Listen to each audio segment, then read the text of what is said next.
Hi guys! So ayan, nakabili din po ako sa wakas ng nilupak. Salamat po sa mama ng aking ka-workmate. Ayan, thank you. Kasi pag out namin, wala na, hindi ko na siya maabutan. Kaya thank you po. Ay 600,000, ngayon palalakihin na natin hanggang sa 2.1 million pesos na ang coverage. Sarap. Inabutan ng pangangalaga ang isang hirang sa bahagi ng EDSA Balintawak sa Quezon City itong Miyerkules ng madaling araw. Agad na responde ang mga nagpapatuloy pulis sa lugar matapos tinutulong ang ila na maiwalang kanyang sa loob. Dumating din kalaunan ang ambulansya ng barangay para Kain tayo, guys. ang mahina.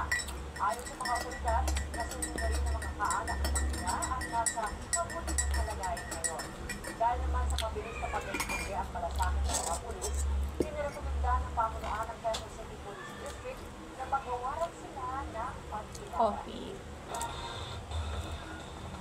Binaha ang 4 na barangay sa bayan ng Bansalan sa Davao del Sur dahil sa nararanasang mga pagulan nitong Martes.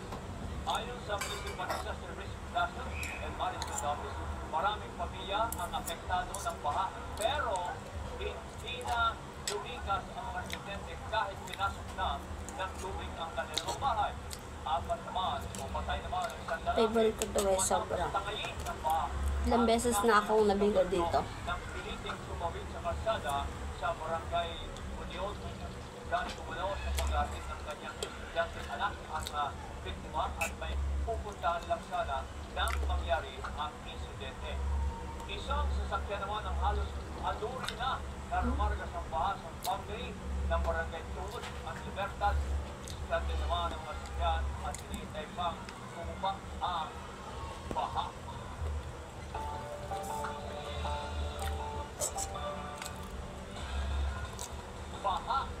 Baha. Yan. Alamin natin ang lagay ng panahon mula kay ABS-CBN resident Mr. Ariel Ross. Ariel, ano pa rin ang nagpapaulan ng malakas sa ating mga kababayan? Yes, kabayan, sa ngayon kasi walang umabot sa habagat sa bansa, pero yung intertropical conversion na nakaka-apekto dyan sa bahagi ng Mindanao. Samantala, nalutaw na ang pressure area sa bahagi ng West Philippine Sea nitong Webes ng umaga. Wala po nakikita ang kasunod ng sama ng panahon sa ating bansa hanggang pagsapit ng weekend. At patuloy pa sa mga susunod na araw, yung mga paulanan ay isigat sa bahagi ng Mindanao. Samantala, magdudulot naman ng thunderstorm sa hapon ang Eastern Cape sa ibang bahagi ng ating kapuluan. Kung hindi naman pagsapit ng weekend ay magparamdam na ang makitang kabagan sa bahagi ng Palawan. Sa radio forecast, ang iwanan ng pagkakaroon ng West sa Luzon ay pang-araw sa maraming lugar sa umaga